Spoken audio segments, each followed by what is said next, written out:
पूज्य गुरुदेव परम सेवा भावी संघ गौरव उप प्रवर्तक गुरुदेव श्री प्रेम सुख जी महाराज का 26वां पावन स्मृति दिवस गुणगान सभा और कुछ सेवा के कार्यों के माध्यम से मना रहे हैं। स्वाभाविक सी बात है, किसी भी महापुरुष की जन्म जयंती हो, दीक्षा जयंती हो, पुण्य स्मृति हो, तो उनके जीवन, उनका दर्शन, उनकी शिक्षाएं, इनकी चर्चा अवश्य में होनी चाहिए। मैं भी सीमित समय में पूज्य गुरुदेव की जीवन रेखाओं के बारे में, उनके महान बहुआयामी व्यक्तित्व के बारे में संक्षिप्त शैली के साथ कुछ कहने का भाव रखता हूं और आप लोग क्रमशः उसको ध्यान पूर्वक श्रवण करेंगे। पूज्य गुरुदेव श्री प्रेम सुख जी महाराज का जन्म उत्तर प्रदेश की प्रसिद्ध धर्म नगरी, जिसे हम वाराणसी कहते हैं, बनारस कहते हैं, काशी कहते हैं और विद्या एजुकेशन की नगरी कहते हैं, और चिंतामणि प्रभु पारसनाथ की जन्मभूमि भी हम कहते हैं, जहां से गंगा कल कल करती बहती हुई बंगाल की खाड़ी की ओर प्रस्थान कर जाती है। ऐसे पवित्र तीर्थ नगर के अंदर पूज्य गुरुदेव का जन्म एक क्षत्रिय कुल के अंदर उनका जन्म हुआ था, और उस क्षत्रिय कुल के प्रमुख थे संत सिंह, राजपूत थे, क्षत्रिय थे। उनकी धर्म पत्नी का नाम था मिश्री देवी, और इस प्रकार क्रमशः उनके कुल के अंदर पूज्य गुरुदेव का भी जन्म होता है बसंत पंचमी के पावन दिन, और बचपन में उनका नाम रखा है लाल सिंह। लालन पालन, माता पिता का प्रेम प्यार, स्कूलों की उस जमाने के मुताबिक प्रारंभिक शिक्षा, ये सब पूज्य गुरुदेव को भी मिली। और आप सब जानते हैं, उस जमाने में, उस युग में शादियां थोड़ी जल्दी कर दी जाती थी। पूज्य गुरुदेव को भी उनके घर वालों ने विवाह के बंधन में बांधा। वो विवाह के बंधन में बंधते हैं, उनकी पत्नी गर्भवती होती है, एक बालक को जन्म देती है। उस जमाने में बाल मृत्यु दर और महिलाओं की मृत्यु दर प्रेगनेंसी के दौरान जो है अक्सर हो जाया करती थी। तो उस समय में भी कुछ ऐसा ही बालक बना। क्रमशः नवजात शिशु और उसकी मां दोनों का वियोग हो जाता है, दोनों मरण को प्राप्त हो जाते हैं। आप जानते हैं कि दुनिया में वैराग्य उत्पत्ति के लिए और मोह को झटका देने के लिए मरण भी एक बहुत बड़ा कारण है। कोई माता पिता के मरण से दुखित हो जाता है, कोई पति या पत्नी के वियोग से दुखी हो जाते हैं, और उनकी जीवन संगनी और पुत्र के वियोग से सारा संसार सूना, सारा संसार अशांत और नश्वर दिखाई देने लगा। मन में एक ही बात, ये जीवन में रखा क्या है। देखते देखते 2 जाने दुनिया से विदा हो गई। मन बड़ा खेद खिन्न है, दुखित है, उदास है, निराश है। घर में मन नहीं लगता, तीर्थ नगरी की गलियों में और गंगा के किनारे पर इधर उधर जाने आने का क्रम बना रहा। और जब जीवन में वियोग होता है तो वियोग वैराग्य को जन्म देता है।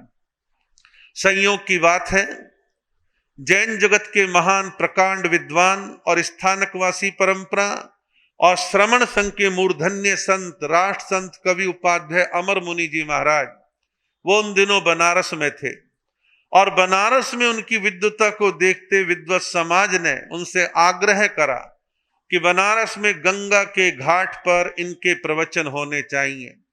गंगा के लंबे चौड़े घाटों पर कवि उपाध्याय अमर मुनि जी महाराज के विद्वतापूर्ण प्रवचन निरंतर गतिशील हैं। आम जनता सुन रही है, और उसे भीड़ के अंदर हमारे गुरुदेव प्रेम सुख जी महाराज भी खड़े हैं। प्रवचन सुनते हैं, कई दिन तक सुनते हैं, लगातार सुनते हैं, और मन में एक बात घर कर गई, अब मुझे गृहस्थ में बिल्कुल भी नहीं रहना। अब मैं गृहस्थ दोबारा से नहीं बसाऊंगा, मैं सन्यास लूंगा, साधु बनूंगा, और साधु भी श्वेतांबर स्थानकवासी परंपरा जैसा साधु बनूंगा। ये बात घर कर गई, और कवि जी महाराज से मौका लगा के पूछा कि मैं आपकी तरह दीक्षा लेना चाहता हूं, साधु बनना चाहता हूं, लेकिन घर वालों की आज्ञा अभी जल्दी से मिलती हुई दिखाई नहीं देती। तो उन्होंने कहा, देखो भाई, हमारे यहां जब तक परिवार की आज्ञा नहीं मिलती तो हम लोग जल्दी से किसी को दीक्षा नहीं देते, लेकिन कभी तुम्हारे को आज्ञा मिल जाए और तुम्हारा मन मजबूत बन जाए तो तुम एक काम करना, बनारस से जब उत्तर भारत की तरफ मुंह करोगे तो पहले आगरा आएगा। आगरा में लगातार संत विराजते हैं। फिर उसके बाद दिल्ली आएगी, दिल्ली में सदर बाजार में लगातार संत विराजते हैं। और उसके बाद लुधियाना आएगा और लुधियाना में लगातार संत विराजते हैं। इन तीनों नगरियों में कहीं पर भी चले जाना, साधुओं की संगति मिल जाएगी और जैसा तुम्हारे भाग्य में लिखा है वैसे दीक्षा हो जाएगी। तीनों नगरियों के बारे में एक छवि सी मन में बैठा ली और मौका देख करके अपने पिता से कहा कि मैं जैन साधु बनना चाहता हूं। जैन साधुओं के बारे में सुनी सुनाई परंपरागत बातें उनके पिता के मनमानस में बैठी हुई थी। जैन साधु ऐसे होते हैं, वैसे होते हैं, नहाते नहीं है, फला फला ना जाने क्या क्या बातें कह दी। और जब ज्यादा आग्रह करा तो एक लगा भी दिया। राजपूत परिवार थोड़े से सख्त होते हैं कई मामलों में, लेकिन वैराग्य किसी एक थप्पड़ से रुकता थोड़ी ना है।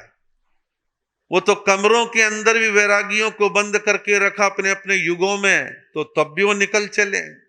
सच्चा वैराग्य बाहर के प्रताड़नाओं से रुकने वाला नहीं होता। अब विचार करा कि घर वाले आज्ञा देते नहीं, दीक्षा जरूर लेनी है।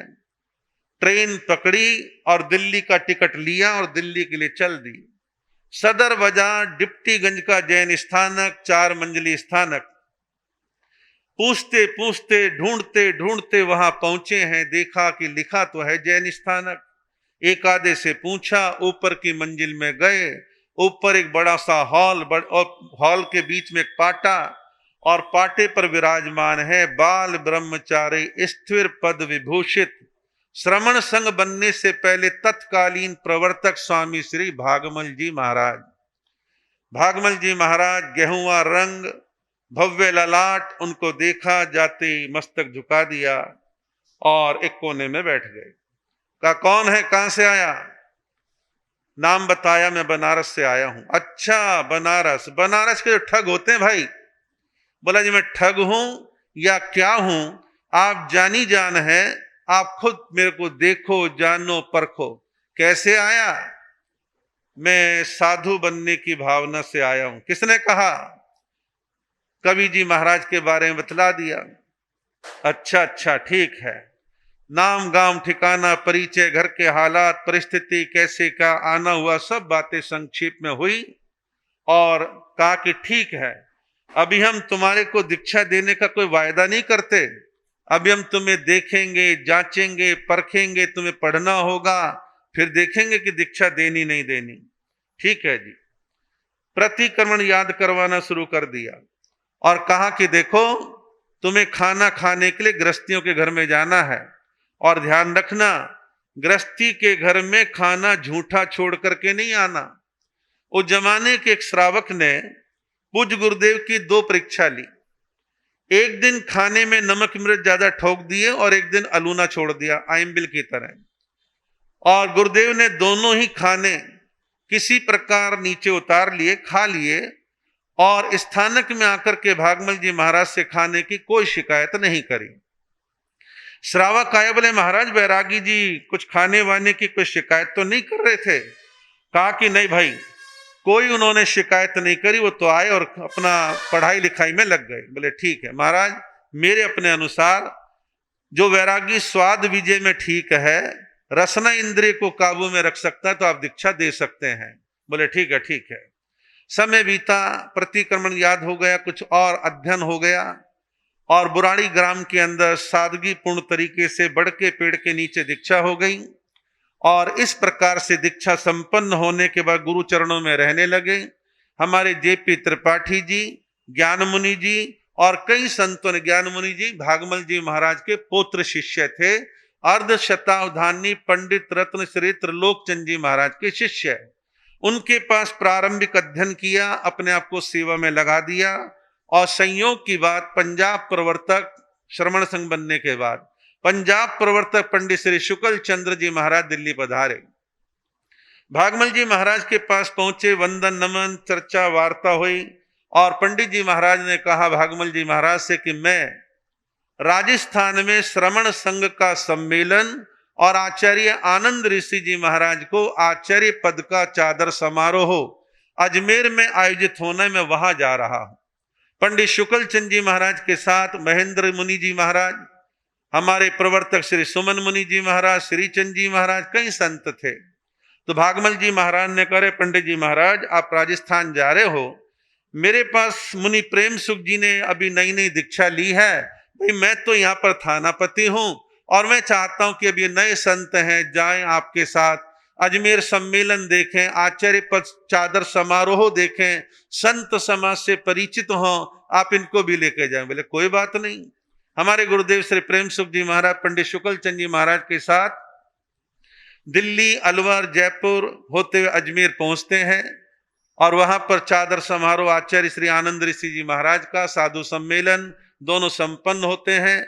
संतों का निर्णय था, जयपुर के लाल भवन में आचार्य आनंद ऋषि जी महाराज का चातुर्मास होता है, और पंजाब के संतों ने आदर्श नगर जहां पंजाबी बिरादरी रहा करती थी और आज भी कुछ परिवार रहते हैं, वहां पर चातुर्मास होता है। चातुर्मास के बाद आचार्य श्री जी और पंडित शुक्ल चंद जी सब उत्तर भारत की ओर विहार करते हैं।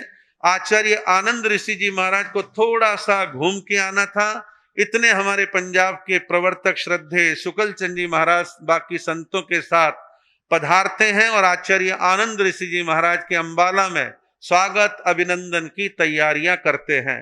हमारे गुरुदेव दिल्ली पधारते हैं, भागमल जी महाराज की सेवा में पहुंचते हैं, और भागमल जी महाराज की सेवा में पूरी तरह से समर्पित हो जाते हैं। और पूज्य गुरुदेव सुनाया करते थे, उस जमाने के श्रावक सुनाया करते थे। आज तो हम लोग आपको देसी दवाई हो चाहे अंग्रेजी दवाई हो कहते भैया यहीं लिया ना, और आप लोग भी यहाँ ले आते हैं।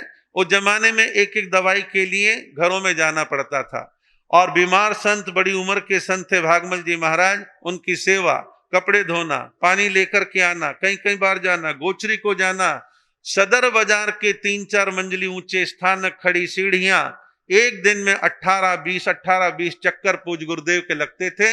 और गुरुदेव ने मनसा वाचा कर्मणा अपने गुरुदेव के चरणों में अपने आप को सेवा में समर्पित कर दिया। बीच बीच में होली दिवाली का तेला करते रहे, साधना करते रहे, और समय बीतता रहा। और आचार्य श्री सुशील मुनि जी महाराज तब आचार्य नहीं थे, श्रमण संघ में थे, और गौ हत्या आंदोलन प्रारंभ होता, उसका नेतृत्व सदर बाजार से ही बैठ करके होता है। सदर बाजार उस समय जैनों का गढ़ ऐसा ही था जैसे लुधियाना रूपा मिस्त्री कभी रहा है, आज भी लुधियाना गढ़ है। ऐसी सदर बाजार में अग्रवाल परिवार और ओसवाल परिवार भरे पड़े थे। इस तरह से वहां गुरुदेव रहते हैं, और देखते देखते सन 1971 का 71 का समय आ जाता है। 4 मार्च 1971 में लगभग 100-125 साधु साध्वियों की उपस्थिति में बाल ब्रह्मचारी स्वामी श्री भागमल जी महाराज का देवलोक गमन हो जाता है, और मैं भी उनके देवलोक गमन का साक्षी रहा हूं। तब मैं ना तो वैरागी था, ना दीक्षा लेने का भाव था। मेरा एक जैन मित्र दोस्त था जो स्कूल में पढ़ा करता था। भागमल जी महाराज के स्वर्गवास का समाचार सुनकर के वो अंतिम समय की भीड़ भाड़ देखने के लिए हम लोग गए, और यमुना नदी के किनारे पर निगम बोध घाट तक हम जाते हैं। अपार जन समूह वहां पर था। लोकसभा के चुनाव की वोटिंग उसी दिन होनी थी, और वहां का दृश्य हमने देखा। अपने घर आ गए, पढ़ाई लिखाई में लीन हो गए, और मुझे नहीं पता था कि सन 78 आते आते मेरी भी दीक्षा, इसी परंपरा के संतों के बीच मेरी दीक्षा हो जाएगी। तो 4 मार्च 1971 में भागमल जी महाराज का वियोग सब गुरुओं का होता है, लेकिन कुछ शिष्य ऐसे अपने गुरु से भावनापूर्ण तरीके से जुड़ जाते हैं, एकाकार हो जाते हैं कि गुरु का वियोग शिष्य को हिला देता है, पीड़ित कर देता है, अंदर तक निराशा छा जाती है। हमारे गुरुदेव का मन भी बहुत अशांत हो गया, बेचैन हो गया।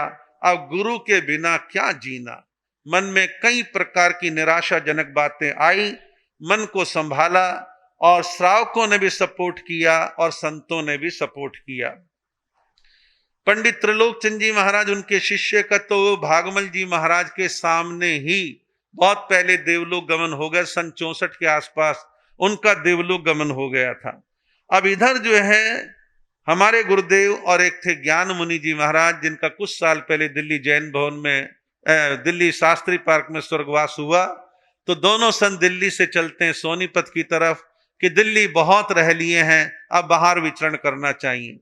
सोनीपत में हमारे श्रद्धे श्री सुदर्शन लाल जी महाराज मिलते हैं, वंदन नमन हुआ, विराजना हुआ। सुदर्शन लाल जी महाराज ने कहा कि भाई भागमल जी महाराज, त्रिलोकचंद जी महाराज के पास हम कई कई बार गए हैं और आप दोनों बड़े स्नेहपूर्ण तरीके से रहना और धर्म की प्रभाव न करना, हमारे लायक कभी भी कोई कार्य हो बतलाना।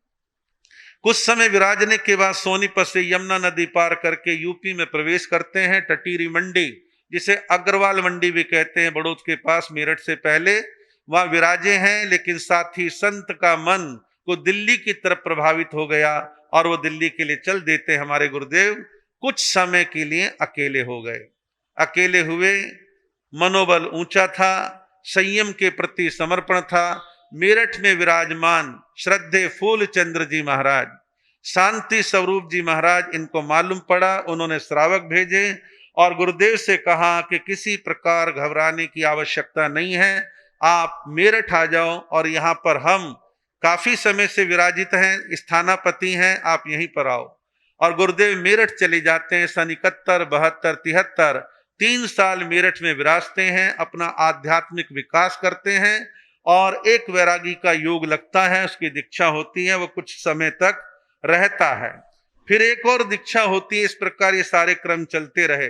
फिर देखते देखते आता है सन 1974 का वर्ष। एक और संत हुए हैं और जिनका नाम था परम श्रद्धे जैन धर्मोपदेष्टा, श्रमण संघ में जो प्रचार मंत्री के पद पर रहे, श्रद्धे फूलचंद्र जी महाराज पुफ भिक्खु। फूलचंद जी महाराज पुफ भिक्खु, इनको आजादी से पहले 47 से पहले कराची वाले फूलचंद जी कहा करते थे और आजादी के बाद उनको गुड़गांव वाले फूलचंद जी महाराज कहना प्रारंभ किया। और 16 भाषाओं के जानकार, 32 आगमों का प्रकाशन करवाने वाले, अनेक साहित्य की रचना रचने वाले। और एक्चुअल में कभी मौका लगा बतलाऊंगा, हमारे रमणीक मुनि जी महाराज के साधु जीवन का बीज श्रद्धे फूलचंद्र जी महाराज के चरणों में पड़ा और बाद में गुरुदेव प्रेम सुख जी महाराज को वैरागी ही अवस्था में इनको सौंपा गया। वो विषय थोड़ा सा अलग है। तो इस प्रकार जो है ये सारा क्रम आगे बढ़ता है। और फूलचंद जी महाराज पुफ भिक्खु बड़े विद्वान, उनके एक शिष्य थे सुमित्र देव जी महाराज, उनका देवलोक अपने गुरु से पहले हो गया, पैरालाइसिस हो गया था, गाजियाबाद में विराजमान थे। दिल्ली उनको मोतिया खान में लेकर के आए, सेवा चल रही थी, लेकिन संत की सेवा तो संत ही करेगा। दिल्ली के उस समय के प्रमुख श्रावक जो फूलचंद जी महाराज के प्रति बड़े समर्पित थे, कोई 15 श्रावक लोग गुरुदेव प्रेम सुख जी महाराज के पास मेरठ आते हैं, कहते हैं महाराज फूलचंद जी महाराज अकेले रह गए हैं, सेवा की आवश्यकता है। हमने कई संतों का नाम लिया कि उनको विनती करें, उनको विनती करें, उन्होंने एक ही बात करी, नहीं, भागमल जी महाराज के शिष्य प्रेम सुख जी महाराज, उनको मैंने देखा है, जाना है, वो ही मेरी सेवा में आए तो अच्छा रहेगा। गुरुदेव के पास 15 लोग गए और गुरुदेव से विनती करी, निवेदन करा। गुरुदेव ने कहा एक पोस्ट कार्ड लिख करके डाल देते, मैं आ जाता, भाई संत की सेवा तो संत ही करेगा, मुझे कोई दिक्कत नहीं है, मैं दिल्ली आ जाता हूँ। मेरठ से लंबे विहार करके फटाफट दिल्ली आए और लगभग 3 साल 2.5 साल के आसपास गुरुदेव ने फूलचंद जी महाराज पुफ भिक्खु जी की भरपूर सेवा उन्होंने करी और 2 ही क्षेत्र में ये सेवा हुई, मोतिया खान और करोल बाग, दोनों पास पास में, मुश्किल से 2 किलोमीटर का गैप होगा। ऐसे वहां पर सेवा होती है और सेवा करते करते एक समय आता है श्रद्धे फूलचंद जी महाराज का भी देवलोक गमन हो जाता है। तब हमारे गुरुदेव के पास 1-2 संत हो गए थे, एक आधे की बाद में दीक्षा हुई और सब अपने अपने तरीके से आते रहे, जाते रहे, चलता रहा। और इस प्रकार फूलचंद जी महाराज की सेवा के बाद कुछ समय और बीतता है। फिर मेरा योग सन 1978 में मेरी दीक्षा होती है और सन 1980 में हमारे रमनीक मुनि जी महाराज की दीक्षा होती है और फिर उपेंद्र मुनि जी महाराज की दीक्षा होती है। ये सारा क्रम चलता रहा। दिल्ली दिल्ली एनसीआर के आसपास गुरुदेव का विचरण, साधना, प्रवचन, कार्यक्रम चलते रहे। हम लोग तैयार हुए और सारी व्यवस्थाएं बनती रही। फिर कुछ समय और बीतता है और समय बीतने के बाद हमारे गुरुदेव सन 1990 के आसपास देहरादून चले जाते हैं। तब तक गुरुदेव के शरीर में कुछ शारीरिक समस्याएं खड़ी होनी शुरू हो गई थी। सन 1990 से लेकर के लगभग 97 तक 7 साल गुरुदेव देहरादून में स्थानापति की तरह विराजमान रहे और कुछ लोगों ने वहां जैन स्थानक के अतिरिक्त गुरुदेव की भावनाओं को समझ के भांप करके एक चैरिटेबल ट्रस्ट बनाया और चैरिटेबल ट्रस्ट के अंतर्गत गुरु प्रेम सुख धाम का निर्माण होता। निर्माण मतलब बनाया गया और एक व्यवस्थित किया गया। वहां गुरुदेव विराजते हैं। हम सभी संत आते हैं, जाते हैं, चौमासे करते हैं। वहां भी उनकी सेवा में लगातार संत रहते हैं। इस प्रकार से सारा क्रम चला। लेकिन लास्ट के इन 7-8 सालों में गुरुदेव को 2 बार हार्ट अटैक की समस्या आई। दवाइयां चलती रही, डॉक्टर अपना काम करते रहे। फिर किडनी की तकलीफ आ गई और आप जानते हैं जिसको लगातार शुगर और बीपी हो तो दोनों तकलीफें होनी संभव है। उनको शुगर, बीपी, हार्ट, किडनी ये सब चीजें इकट्ठी होती गई। ये सारा क्रम चला। इसी बीच गुरुदेव ने 1993 में स्वयं अपनी इच्छा के द्वारा और आचार्य देवेंद्र मुनि जी महाराज के विशेष पत्र के द्वारा, क्योंकि गुरुदेव का आचार्य देवेंद्र मुनि जी महाराज के साथ अच्छा लगाव था, उन्होंने कहा देखो मैं देवेंद्र मुनि जी महाराज से बड़ा प्रभावित हूं और बड़े अच्छे साहित्यकार हैं। उनका आचार्य पद चादर महोत्सव वो उनका होना है और तुम उदयपुर जाओ। हम उदयपुर के लिए निकलते हैं। ये 92-93 साल की बात है। 92 में बाबरी मस्जिद का झगड़े रगड़े सब चले और देश के हालात कुछ बिगड़े, लेकिन उसके बावजूद दंगे फसादों के बीच हमारा विहार चलता रहा और विहार करते उदयपुर पहुंचते हैं और उदयपुर में चादर महोत्सव होता है। गुरुदेव को बड़ा अच्छा लगा कि मेरे संत वहां पर पहुंचे हैं। फिर 93 का चातुर्मास मैंने इंदौर में आचार्य देवेंद्र मुनि जी की भावना के अनुसार और इंदौर के संघ की भावना के अनुसार वहां पर मैंने चातुर्मास किया। और चातुर्मास करने के बाद फिर मैं आचार्य देवेंद्र मुनि जी महाराज के ही आग्रह पर 93 का वहां चौमासा करके 94 में लुधियाना उनके साथ रहा। ये एक अलग पार्ट बन जाता है। गुरुदेव बड़े आह्लादित हैं, शिष्य परंपरा बढ़ रही है और 97 आते आते गुरुदेव का स्वास्थ्य और गंभीर गंभीर गंभीर होने लगा। सन 97 और आज में बड़ा अंतर आ गया है। 97 में देहरादून के अंदर किडनी की तकलीफ का कोई पूरा संपूर्ण प्रॉपर इलाज नहीं था। वहां के डॉक्टर R.K. जैन ने कहा मेरे हिसाब से दिल्ली ले जाना अच्छा है और दिल्ली में अच्छे डॉक्टर, अच्छे हॉस्पिटल, अच्छी मशीनें हैं, वहां पर सब अच्छा रहेगा, वहां इलाज कराइए। और गुरुदेव को लेकर के दिल्ली प्रेम भवन जैन स्थानक करोल बाग में आते हैं और वहां तकरीबन फरवरी के महीने में वहां पर पहुंचते हैं। फरवरी, मार्च, अप्रैल, मई, जून, जुलाई, अगस्त का महीना आ जाता है। कुछ संत देहरादून हैं, मैं दिल्ली था, उपेंद्र मुनि जी महाराज दिल्ली थे, रमनीक मुनि जी महाराज को MA फाइनल के पेपर देने थे, ये देहरादून में थे। और इस प्रकार से 1997 का समय धीरे धीरे बीतने लगा और चातुर्मास का ये पक्का हो गया कि करोल बाग में ही चातुर्मास ही रहेगा। और चातुर्मास लगने से 1-1.5 महीने पहले गुरुदेव के मन में बार बार रमनीक मुनि जी को राम कहा करते थे, उसे बुलाओ, उसे बुलाओ, दिल्ली बुलाओ, जल्दी बुलाओ। ये चलता रहा। पेपर हुए, पेपर देते ये भी दिल्ली के लिए चल देते हैं और करोल बाग चातुर्मास बैठने से पहले वहां पर पहुंच जाते हैं। फिर चातुर्मास प्रारंभ हो जाता है और इस प्रकार ये सारा क्रम चलता रहा। तबीयत में गिरावट होती रही और आज 6 अगस्त है। 5 अगस्त को दोपहर बाद तबीयत विशेष तौर पर खराब होने लगी। आप सब जानते हैं किडनी वाले को यूरिन पास होता नहीं। इस बीच में 2 बार डायलिसिस विशेष व्यवस्था के तहत कर दिया गया था और इन्फेक्शन बढ़ने लगा, इन्फेक्शन से बुखार होने लगा, अंदर जर्म्स बढ़ते रहते हैं। ये सारी स्थिति थी। रात को 10 बजे डॉक्टर देख के गया और कहने लगा कि मेरे हिसाब से कल सवेरे आप इनको गंगाराम हॉस्पिटल में एडमिट कराओ। सवेरे दिन निकलते 6 बजे के आसपास गंगाराम हॉस्पिटल लेके गए। रमनीक मुनि जी महाराज, उपेंद्र मुनि जी महाराज वहां है। मैं जैन स्थानक के प्रवचन और अन्य व्यवस्थाओं को देखने की मेरी ड्यूटी वहां पर थी। अब 6 बजे पहुंचे, 7 साढ़े 7 बज गए, समय बीतने लगा। गुरुदेव को आभास होने लगा आयुष्क्रम ज्यादा लंबा नहीं है, अब डॉक्टर कुछ नहीं कर पाएंगे। उन्होंने रमनीक मुनि जी महाराज से कुछ अलग ही आत्मीय संबंध था और संबंध तो सबके साथ था, लेकिन जो बच्चा गुरु चरणों में छोटेपन में आ जाता है उसका एक विशेष लगाव होता है। तो इस प्रकार इनसे लगाव भी था। ये भी कोई बात कहनी है, हठ में, जिद में, प्रेम में, प्यार में, निवेदन की भाषा में आग्रह करके भी कह दिया करते थे। गुरुदेव ने कहा, राम मेरे कपड़े बदलवा और संथारा दे।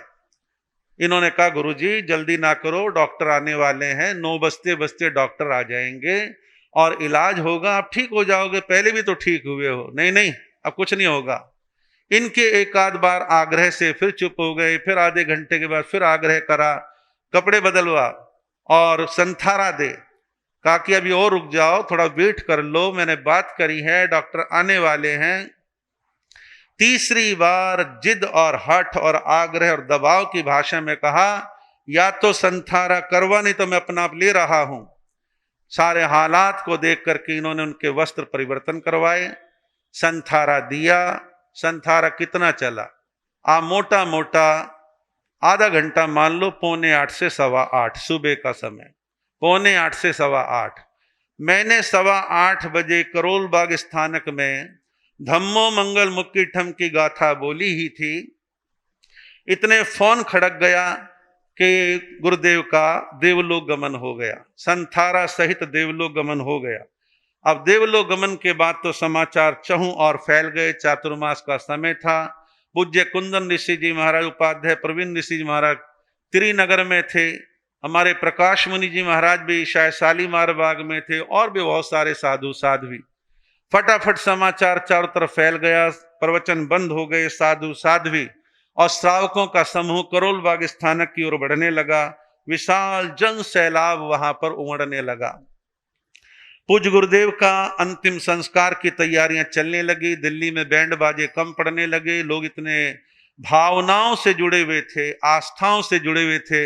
हर व्यक्ति, हर संघ चाहता है मेरी ओर से एक बैंड वहां पे लगना चाहिए, और लोगों में उत्साह है कि नहीं नहीं नहीं, अंतिम संस्कार तो चंदन की, प्योर चंदन की चिता में होगा। घी मेरा, चंदन मेरा, ये मेरा, वो मेरा, और विशाल वहां पे जमघट हो गया। और बहुत ही आदर, सम्मान, श्रद्धा, आस्था के साथ विशाल जन सैलाब, और कई लोग बुखार में हैं, तबीयत ठीक नहीं है, फिर भी विशाल जन सैलाब पैदल करोल बाग, सदर बाजार, चांदनी चौक होता हुआ निगमबोध घाट पर पहुंचता है। जब निगमबोध घाट को क्रॉस करते हैं, उसको इलाके को बोलते हैं बेला रोड, जो रिंग रोड का एक हिस्सा है जहाँ ट्रैफिक कंटिन्यू चलता है। पुलिस वालों का इंतजाम है। एक पुलिस का ऑफिसर कहता, भाई बहुत सारे संत महात्माओं का हमने देखा, इतनी भीड़ हमने नहीं देखी। यह आम जनता का भी कहना था कि दिल्ली के इतिहास में इतना जन सैलाब कमाल है, कमाल की भीड़ है। और बड़ी आस्थाओं के साथ गुरुदेव के पार्थिव शरीर का विसर्जन होता है और गुरुदेव परलोक की ओर, देवलोकों की ओर प्रस्थान कर जाते हैं। ऐसा था उनका व्यक्तित्व। लेकिन कुछ बातें हैं जो उनके जीवन दर्शन को उभारने वाली है, मैं कहना चाहूंगा। ये तो आपने सुनकर के अनुमान लगा लिया कि घर वालों की दीक्षा की आज्ञा नहीं मिली, फिर भी दीक्षा हो गई। दीक्षा हो गई। महिलाएं बड़ी भावनाशील होती हैं, और महिलाएं आती कहने लगे हमारे गुरुदेव से कि महाराज आपके घर में कौन है, माता पिता को क्या पता है? कहा कि नहीं, मेरे माँ बाप को मालूम नहीं है कि मैं यहाँ हूँ। महाराज आपकी माँ तड़पती होगी, आप पत्र लिख दो, उसकी आत्मा को शांति मिल जाएगी, यानी जीते जी शांति। गुरुदेव ने एक पत्र लिख दिया कि मैं यहाँ हूं, मैं जैन साधु बन गया हूं, ये एड्रेस है वगैरह वगैरह। लेकिन पत्र डालने से पहले अपने गुरुदेव भागवत जी महाराज को दिखाते हैं, कहते हैं कि पत्र घर डाल दूं? कि भाई देख ले, तेरी मर्जी है। राजपूत लोग तो बड़े मूडी होते हैं, बड़े कठोर होते हैं, हो सकता है तुझे ले जाएं साधु बाने से छुड़वा करके, और मेरे बुढ़ापे का तो जो होगा सो देखा जाएगा। संकेत समझ गए, पत्र फाड़ दिया कि गुरु की सेवा पहले, छोड़ो माँ बाप, सब मन को समझा लेंगे, संसार है। और गुरुदेव ने अपने मोह को वहीं कुचल दिया, बचे खुचे मोह को, और संयम के मार्ग पर अंतिम समय तक इसी प्रकार लगे रहे। आचार्य आनंद ऋषि जी महाराज को एक फैसला लेना था कि मेरे बाद आचार्य कौन। उस समय युवाचार्य श्री मधुकर मुनि जी महाराज का चयन होना था। आचार्य श्री जगह जगह पत्र व्यवहार के द्वारा पूछ रहे थे कि साधु समाज अपने भाव प्रकट करे कि आचार्य कौन, आप अपने भाव रखो। नाम 2-3 आए थे, तो हमारे गुरुदेव ने एक ही लाइन का पत्र लिखा, मेरी निगाह में किसी का कोई नाम नहीं।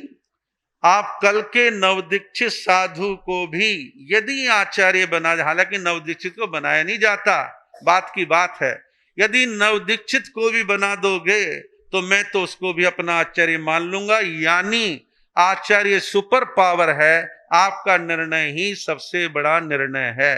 हमारे गुरुदेव की ऐसी संघ के प्रति, आचार्यों के प्रति उनकी सोच थी।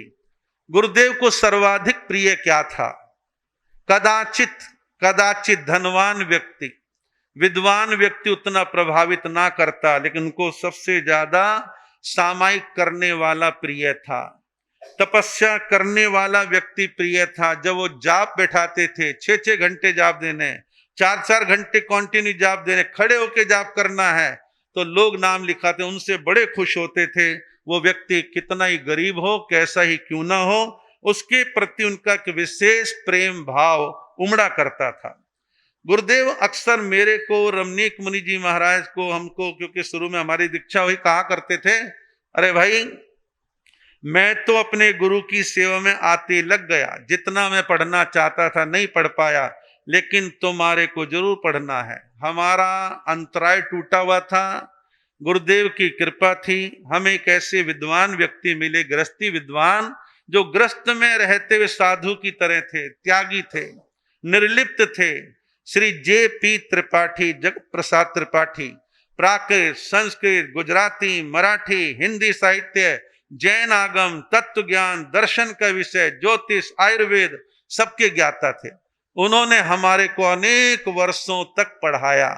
और गुरुदेव के एक भक्त थे दिल्ली में, सुरेंद्र कुमार जैन, उन्होंने कहा, महाराज पंडित जी कितने ही साल आपके संतों को पढ़ाएं, इनकी तनख्वाह हमेशा मैं दूंगा।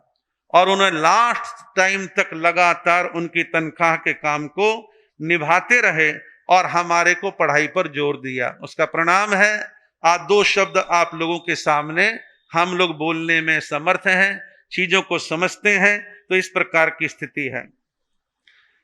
गुरुदेव को दिल्ली के समस्त संघों ने करोल बाग अजमल खां पार्क के विशाल ग्राउंड के अंदर सन 1975 के अंदर परम सेवा भावी की चादर सम्मान दिया था। तब दिल्ली में राजनीतिक दृष्टि से एक पद होता था, महानगर पार्षद वगैरह का, उसका एक चीफ होते थे, तो उन्होंने अपने हाथ से वो चादर दी और दिल्ली का समस्त जैन समाज उसमें साक्षी था, क्योंकि गुरुदेव ने अपने गुरु की सेवा तो करी सो करी, फूलचंद जी महाराज साहब की सेवा करी, और मदन लाल जी महाराज के गुरु भाई रामचंद्र जी महाराज जो सदर बाजार में अनेक वर्ष रहे, उनकी हमारे गुरुदेव ने सेवा करी। और वक्त आने पर हमारे पारस मुनि जी महाराज और उनके गुरुदेव, उनकी भी सेवा का काम कुछ समय के लिए संभाला। तो सेवा भावी का सम्मान दिल्ली संघ ने दिया, और संघ गौरव का सम्मान आचार्य श्री देवेंद्र मुनि जी महाराज ने दिया। हमारे गुरुदेव में बड़ा जोश था।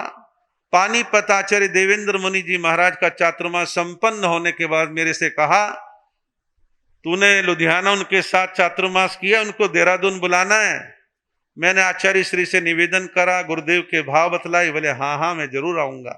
आचार्य देवेंद्र मुनि जी महाराज देहरादून पधारते हैं। 5000 लोगों की उपस्थिति के अंदर आचार्य देवेंद्र मुनि जी महाराज का अभिनंदन समारोह पूज्य गुरुदेव ने वहां पर आयोजित करवाया। कार्यक्रम बहुत प्रभावशाली रहा और उस विशाल कार्यक्रम ने आचार्य देवेंद्र मुनि जी महाराज ने गुरुदेव को संघ गौरव का सम्मान, आदर, खिताब, चादर के रूप में उन्होंने प्रदान किया। और उनके नाम के साथ आजकल एक शब्द लगता है, गरीबों के मसीहा। ये हमारे उपेंद्र मुनि जी महाराज की चाहत भी है, भावना भी है, और ये भावना यूं ही नहीं है, ये सच्चाई भी है। और सच्चाई के साथ गरीबों के मसीहा ये शब्द अपने आप में उनके ऊपर फिट बैठता है।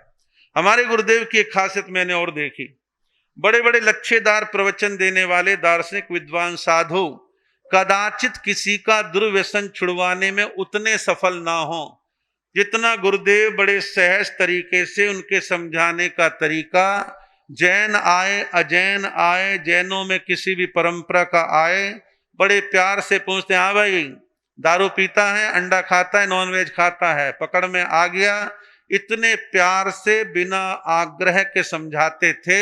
उसका मनोबल बढ़ा करके अनेक लोगों के दुर्व्यसनों का त्याग करवाया। एक नॉन जैन व्यक्ति, उसका शराब का ठेका चलता था, उसकी पत्नी ने कहा महाराज मैं बहुत दुखी हूं, इनकी शराब भी छुड़वाओ, ठेका भी बंद करवाओ। समझाया, परिवर्तन आ गया, सब ठीक हो गया। और ऐसे वो दुर्व्यसनों का त्याग कराते थे। और इसी के साथ साथ गुरुदेव को मैंने कभी प्रमाद की अवस्था में नहीं देखा कि बे टाइम लेटे हैं, सुबह 3 बजे उठ जाना, माला जपना, शाम को माला जपना, प्रतिकरण करना, प्रतिकरण के बाद प्रार्थना करवाना, दोपहर में जाप करना, इस प्रकार से अपने किसी प्रकार का प्रमाद उनके जीवन में नहीं दिखता था। नींद बहुत उनकी सीमित थी और एक उनको सच बोलने वाले लोग पसंद थे और छल कपट करने वाले लोग उनको पसंद नहीं थे। सरल हृदय थे और सामने वाले की सत्य को देख के बड़े खुश हो जाया करते थे। किसी अन्य साधु साध्वी की निंदा बुराई उनको बिल्कुल पसंद नहीं थी। एक साधु ने उत्तर भारत के एक प्रसिद्ध संत के खिलाफ कोई 50-60 पेज की किताब लिख डाली, बुकलेट तैयार कराई, उसे जगह जगह बांट रहे थे। कोई व्यक्ति उन किताबों को लेकर के हमारे गुरुदेव के पास आया, कहा कि उन महाराज ने किताबें आपको भेजी, आप लोगों के बीच बांटो। गुरुदेव ने देखा ये तो एक नामी ग्रामी प्रसिद्ध संत के खिलाफ इतने हल्के शब्दों का यूज किया है। गुरुदेव ने उन किताबों को बांध के कोने में पटक दिया और जब उन महाराज जिनके बारे में लिखा था उनका एक खास भगत आया, बोले ले इसको ले जा, फाड़ के फेंक देना, ये बेकार की बातें हैं, लोगों की आस्थाओं को खराब करने का काम है, मुझे औरों की निंदा बुराई बिल्कुल पसंद नहीं है। हृदय इतना कोमल और करुणावान थे कि सामने वाले गृहस्थी व्यक्ति के दुखद प्रसंगों को देख करके उनका मन भी पसीज जाता था, आंखें गीली हो जाती थी। अब लोग भी कहते हैं, हमारे संत भी कहते हैं चमत्कारी बाबा, वचन सिद्ध, कोई यूं ही नहीं कहते। मैंने खुद अपने साधु जीवन ग्रहण करने से अंतिम समय तक जब जब मैं उनके साथ रहा, मेरी स्वयं की अनुभूतियां हैं।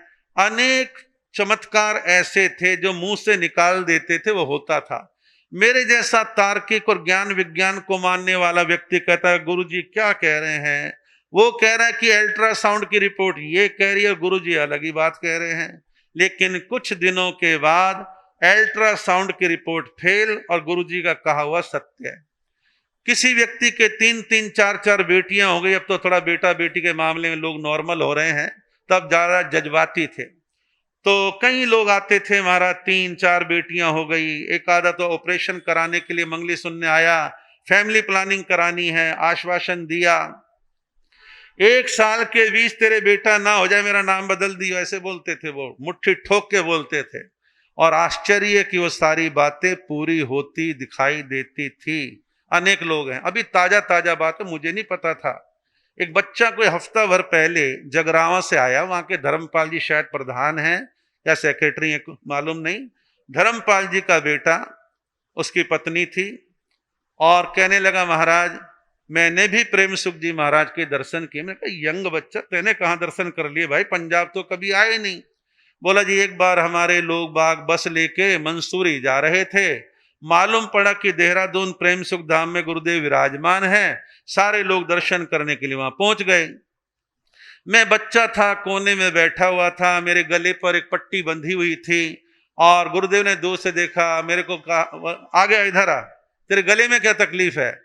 बोले जी क्या बताऊं, बार बार अंदर से पस आती है और इसके छोटे बड़े सब मिला के 9 ऑपरेशन हो चुके हैं, 9 ऑपरेशन। तो गुरुदेव ने कहा अब ऑपरेशन नहीं होगा तेरा, ठीक हो जाएगा। हाथ फेरा, मंगली सुनाई, उधर हाथ लगाया, वो कहता महाराज उसके बाद ऑपरेशन ही नहीं हुआ, मैं तो बिल्कुल ठीक हो गया। और बोला कि मेरी इच्छा है कि मैं देहरादून उनके समाधि स्थल पर जाऊं। तो खैर जो भी बातें हैं, तो मैं बड़ा दंग रह गया, कमाल है। तो ऐसा उनके साथ होता था। भाई मैं तो एक बात मानता हूं, मैं हूं, आप हो, कोई भी हो, जो सच बोलेगा, छल कपट नहीं करेगा, देव गुरु धर्म को याद रखेगा, तो वचन सिद्धि तो अपने आप आ जाती है। और उनके जीवन में एक वचन सिद्धि थी, ऐसी आपकी हमारी सभी की श्रद्धा बन ही जाती है।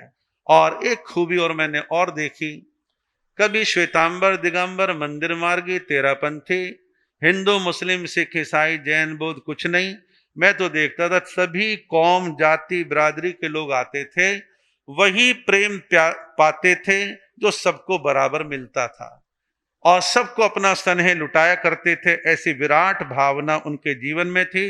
साधुओं के मन में एक भावना रहती है कि मैं भी कुछ सेवा के काम करवाऊं, कुछ अच्छे काम करवाऊं। गुरुदेव की प्रेरणा से आप आश्चर्य मानेंगे, सन 1975, 76, 77 के आसपास, इन 3 सालों में बाल ब्रह्मचारी स्वामी श्री भागवल जी महाराज के गांव, सोनीपत जिला पुरखास गांव, जहां आज एक भी जैन घर नहीं है, लेकिन सारा जाटों का गांव जैन धर्म को मानता है, स्थानक बना हुआ है। शहरों में साधु सतियों के दर्शन करने आते हैं और हमारे ही संतों में आलोक मुनि, जो उनके संसारिक पोत्र पड़पोत्र लगते थे, उनका चातुर्मास इस साल उसी गांव के अंदर चातुर्मास हो रहा है।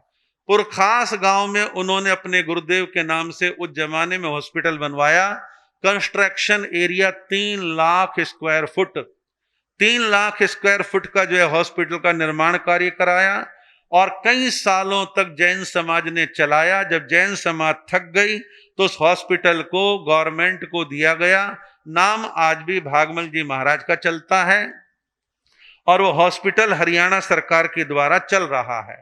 गुड़गांव में श्रद्धे फूलचंद्र जी महाराज पुप भिक्खु, उनके नाम से हॉस्पिटल की प्रेरणा दी और एक बड़ा हॉस्पिटल वहां पर भी चल रहा है। 550 गज के अंदर दिल्ली शास्त्री पार्क के अंदर भागमल जी महाराज के नाम से हॉस्पिटल चल रहा है।